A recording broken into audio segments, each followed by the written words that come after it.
Breaking news related to the final leg of construction on Addison Natural Gas Pipeline. The Vermont Public Service Board says Vermont Gas can continue construction through Japrags Park in Heinsberg. This is the final piece of land where the company needed to secure a right-of-way for its pipeline to Middlebury. Many residents had opposed the move, saying it would disturb the park.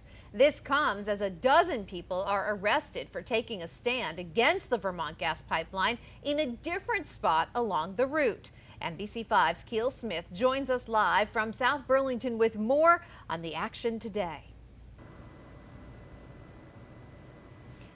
That's right, Steph. I'm live outside of Vermont Gas, the company in charge of the Vermont Gas Pipeline.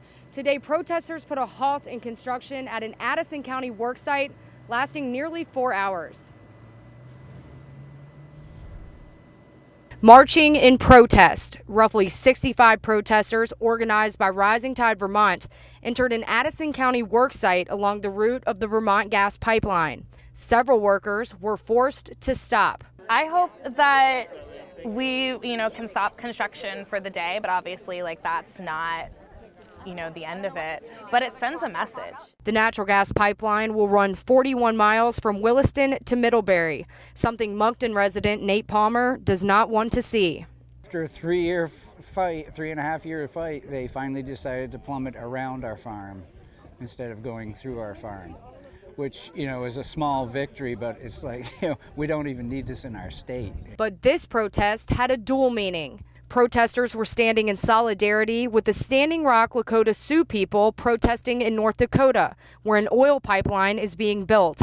Organizers say Michaels Construction, the company building the Vermont Gas Pipeline, is also in charge of the project out west. What's the message you want to send to them?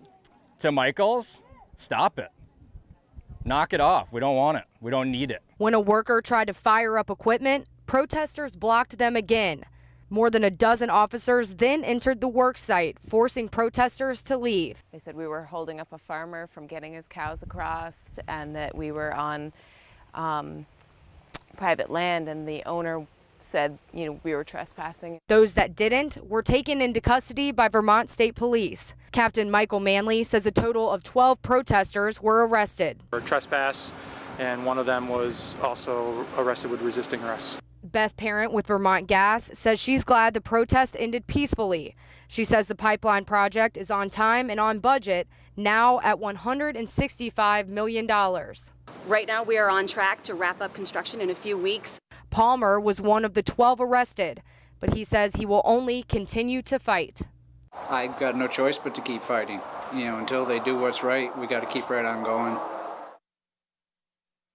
Captain Manley tells me all of the protesters were released and cited to appear in court. For now, live in South Burlington, Keel Smith, NBC5 News.